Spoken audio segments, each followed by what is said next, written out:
Everyone. सो क्या देखा हमने लास्ट लेक्चर में? हमने देखा about chromosomal theory of inheritance जो दिया था सटन एंड बोवरी ने। हमने देखा क्रोमोसोम का स्ट्रक्चर, हमने देखा types of chromosomes based on the location of the centromere, right, जिसको हमने बोला था metacentric, sub metacentric, acrocentric, telocentric, right.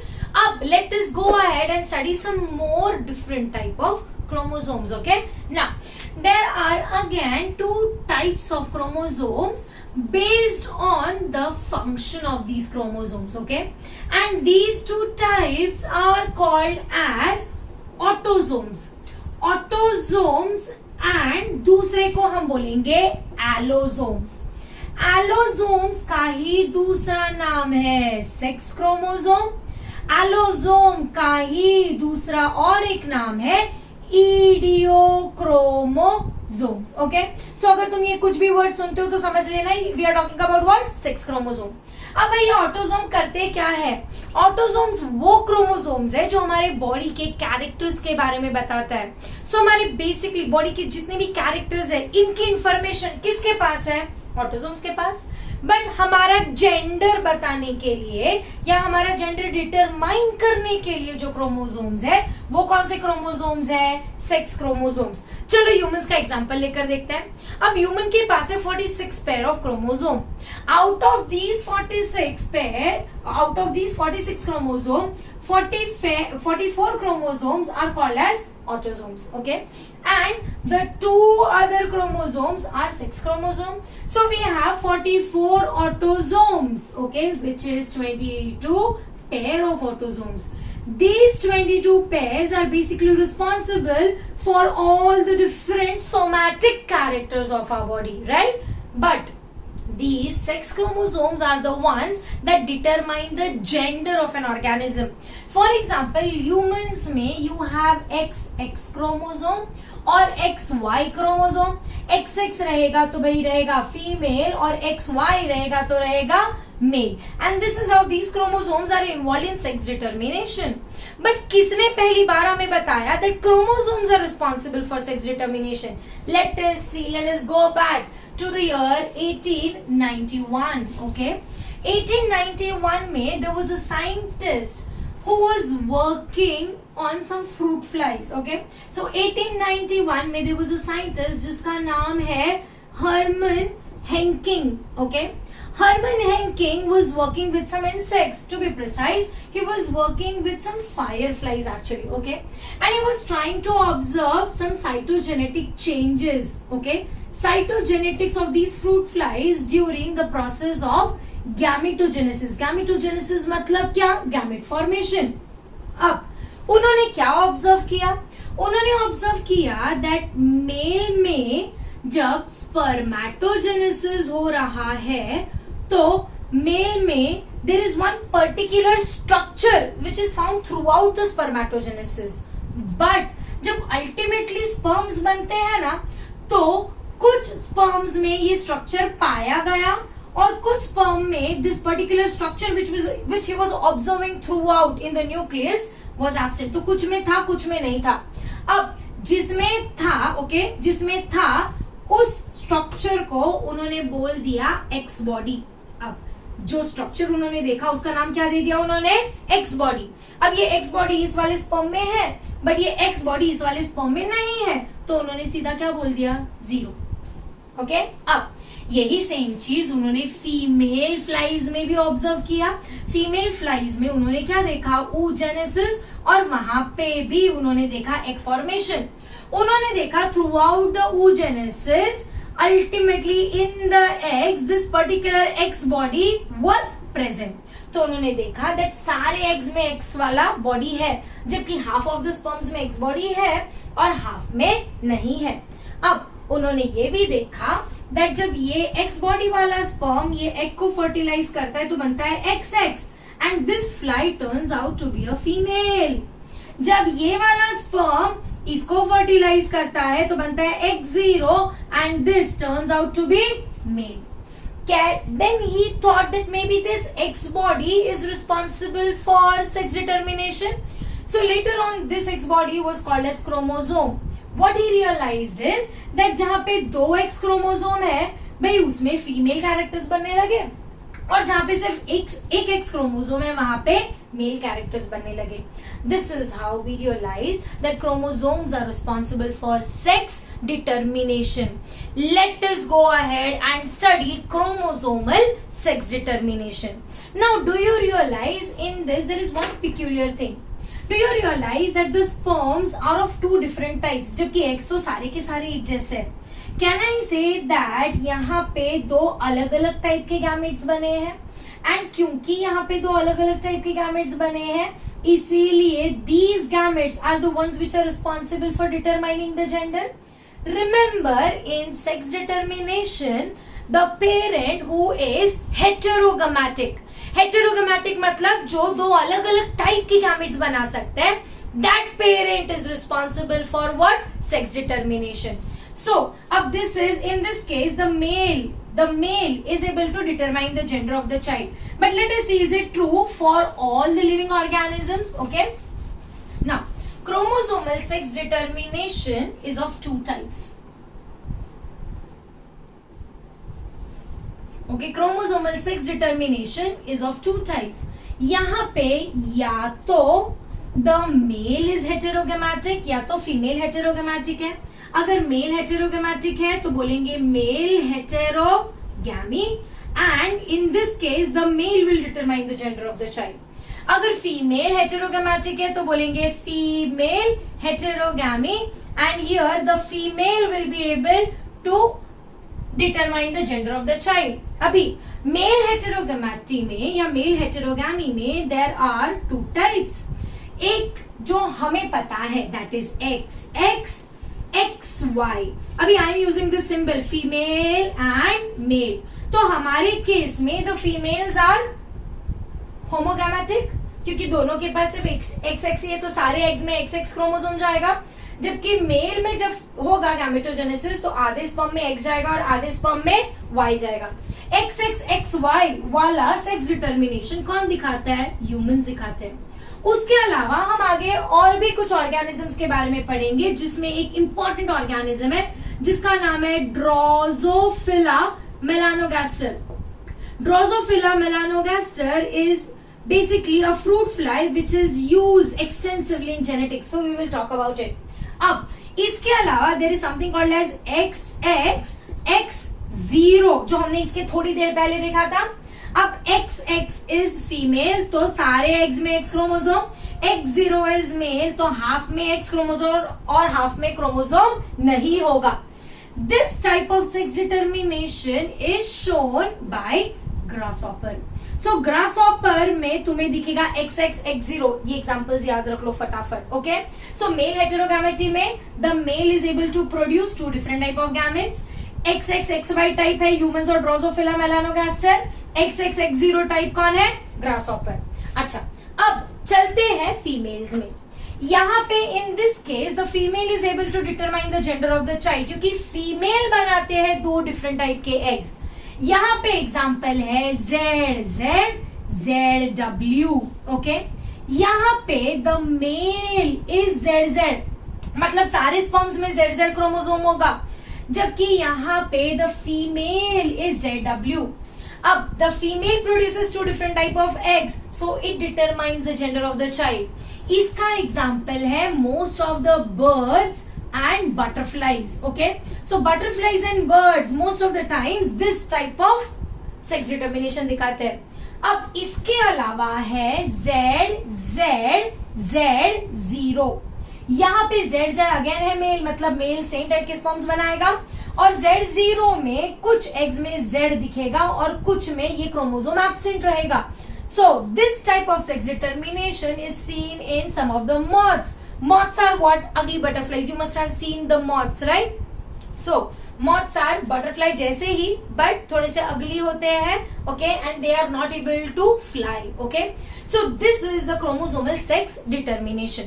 अब मैंने तो तुम्हें सिर्फ types बताए हैं, इसका exact mechanism क्या होता है वो हम देखते हैं. Okay, let us see our mechanism. Let us see how humans में the gender is determined by the chromosomes. Okay, now हमारा जो सेक्स डिटर्मिनेशन है that is X Y type of sex determination, और ये X Y type of sex determination हमें दिया था दो साइंटिस्ट ने जिसका नाम है Stevens and Wilson. Okay, so Stevens okay and Wilson, these are the two scientists who gave us the XX and XY type of sex determination. okay, अब इसमें देखते हैं भैया ये XX और XY है क्या. पहली बात तो याद रखो, हमारा जब हम माइक्रोस्कोप में क्रोमोसोम्स देखते हैं तो हमें ये क्रोमोसोम X या Y अल्फाबेट का दिखता नहीं है. X ये जो अल्फाबेट है ये हमने कहां से लिया था, X बॉडी, जो किसने बोला था, हैंकिंग ने. ओके, अब हमारे पास हमने देखा दैट फीमेल्स की बॉडी में एक पर्टिकुलर क्रोमोसोम है that is responsible for sex determination. Okay, ये क्रोमोसोम को हमने क्या बोल दिया, एक्स क्रोमोसोम. अब हमने देखा फीमेल्स की बॉडी में और एक क्रोमोसोम है जो कि एग्जैक्टली इसके जैसा है, मतलब जो जो जीन्स इस पर है, जिस जिस लोकेशन पर, एग्जैक्टली वैसे ही जीन्स इस क्रोमोसोम पर भी है. अब अगर मैंने इसको X बोला तो ऑफ कोर्स इसको भी मुझे क्या बोलना पड़ेगा, X बोलना पड़ेगा.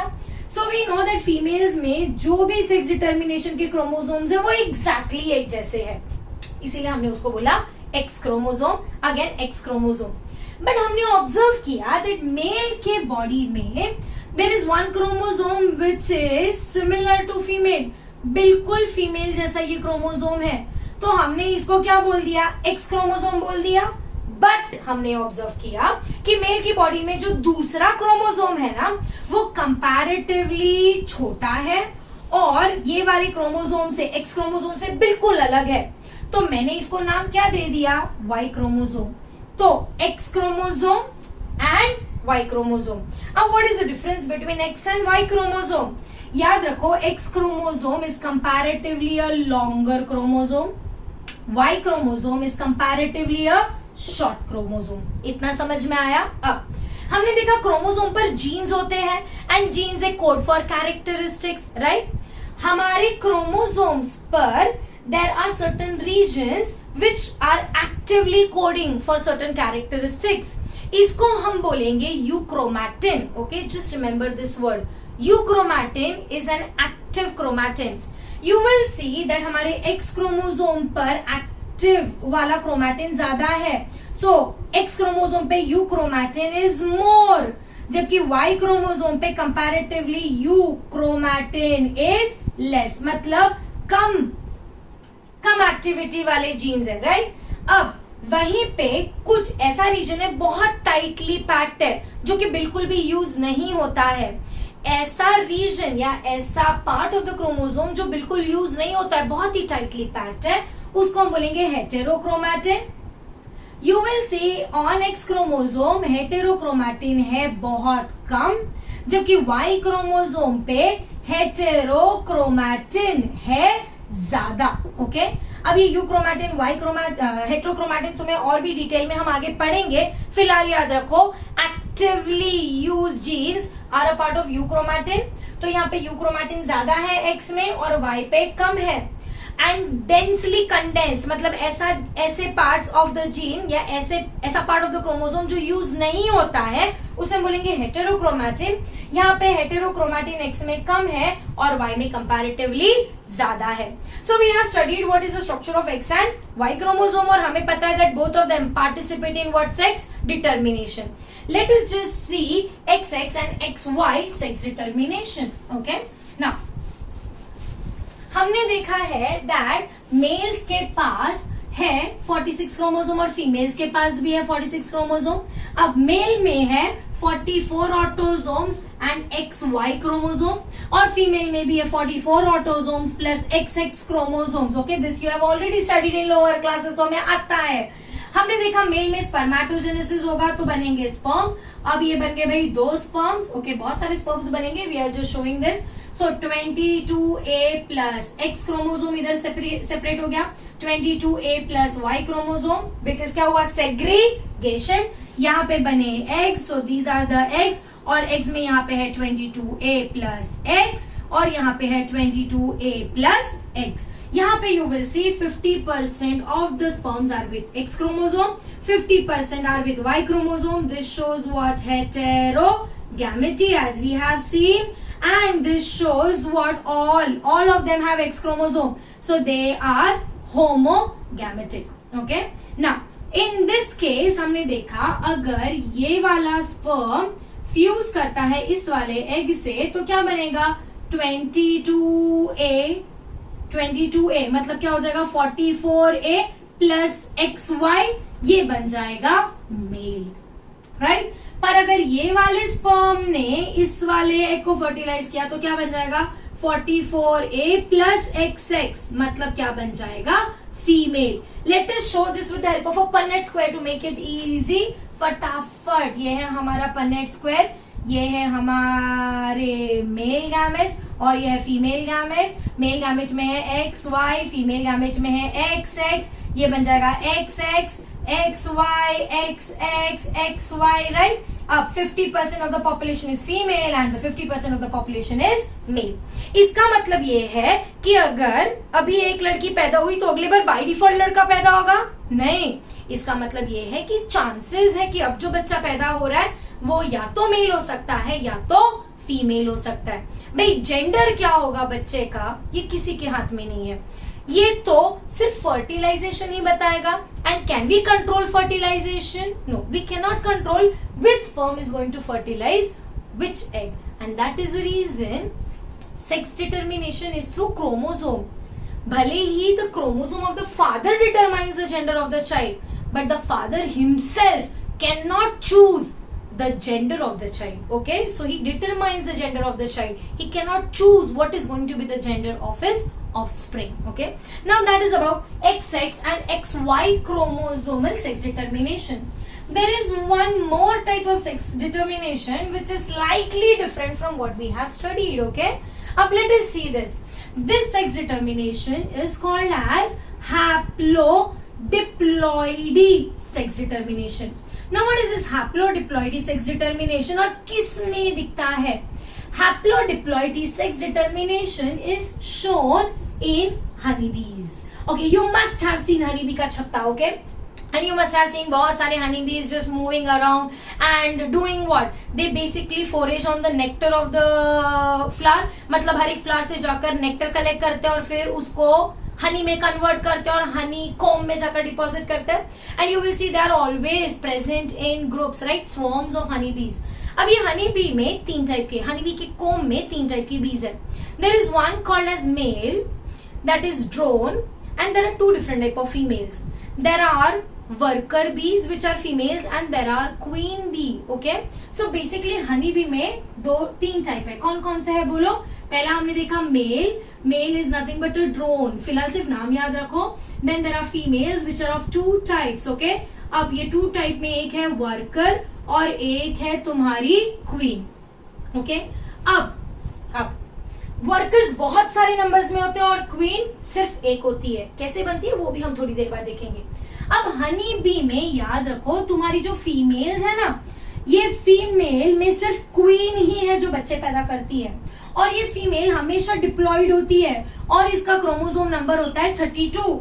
सो female is diploid with chromosome number 32 and male is always haploid with chromosome number 16. Remember haplodiploidy.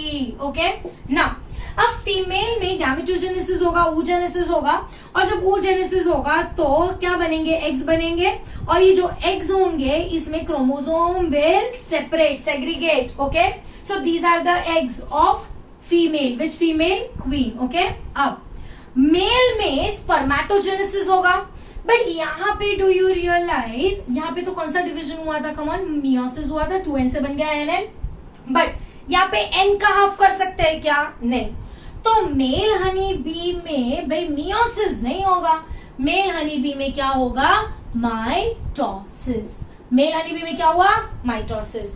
और माइटोसिस के थ्रू बने हमारे स्पर्म्स. यहाँ पे भी n is equal to 16, n is equal to 16. याद रखो mitosis is equational division, so the chromosome number remains the same. So what are these? These are the sperms. Okay, अब अगर ये एग को ये स्पर्म ने फर्टिलाइज किया तो n plus n 2n कितना बनेगा? 32. जो ये होगा बच्चा ये टर्न आउट करेगा टू बी अ फीमेल. इतना समझ में आया? अब मेल कैसे बनेंगे? फीमेल तो हमें समझ में आ गई.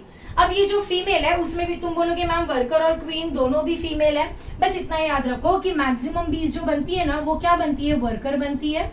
बट अगर क्वीन मरने वाली होगी तो क्वीन की बॉडी में कुछ तो होता है जिसको बोलते हैं रॉयल जेली। अगर किसी ये वाले ऑर्गेनिज्म को रॉयल जेली खिला दिया गया तो वो ऑटोमेटिकली फर्टाइल बन जाएगी और क्या बन जाएगी, क्वीन। तो female is always deployed, it can most of them are worker bees but a few of them turn out to be queens when they are fed with what, royal jelly. ये हमारे काम का नहीं है, हमें सिर्फ इतना जानना है। बट फिर मेल कैसे बनता है, क्या स्पर्म से मेल बनेगा, नहीं। याद रखो यहाँ पे ये जो एग है ना ये तो हुआ था फर्टिलाइजेशन की वजह से, बट यहाँ पे कई बार the eggs they develop without fertilization. These unfertilized eggs, when they undergo development to form an organism, that process is called as parthenogenesis. So this male develops by parthenogenesis. This unfertilized egg developed to give rise to a male. Are you able to understand? So can I say that if the fertilization takes place between an egg and a sperm, it results in the formation of female. But if the unfertilized eggs develop through parthenogenesis, it will give rise to a male. This type of sex determination is called as what? Haplodiploidy sex determination. So we have finished with the topic of sex determination. Chromosomal sex determination तो हमने देख लिया, but lower organisms में at times the environment also determines the gender of the child. जैसे कि crocodiles में अगर थोड़ा सा अंडों को वार्मथ मिला तो उसमें से मेल बनेंगे, और अगर यहीं पे थोड़ा सा अंडों को कम टेम्परेचर मिला तो फीमेल्स बनेंगे। एग्जैक्टली अपोजिट टर्टल्स में होता है, टर्टल्स में अगर वार्मथ मिला अंडों को तो फीमेल्स बनेगी, और अगर उनको थोड़ी सी गर्मी मिली तो वो मेल्स बनेंगे। Now this is not in the scope of our syllabus, but just remember that at times the environmental factor also determine the gender, but for most of the higher organism the gender is determined by the sex chromosomes.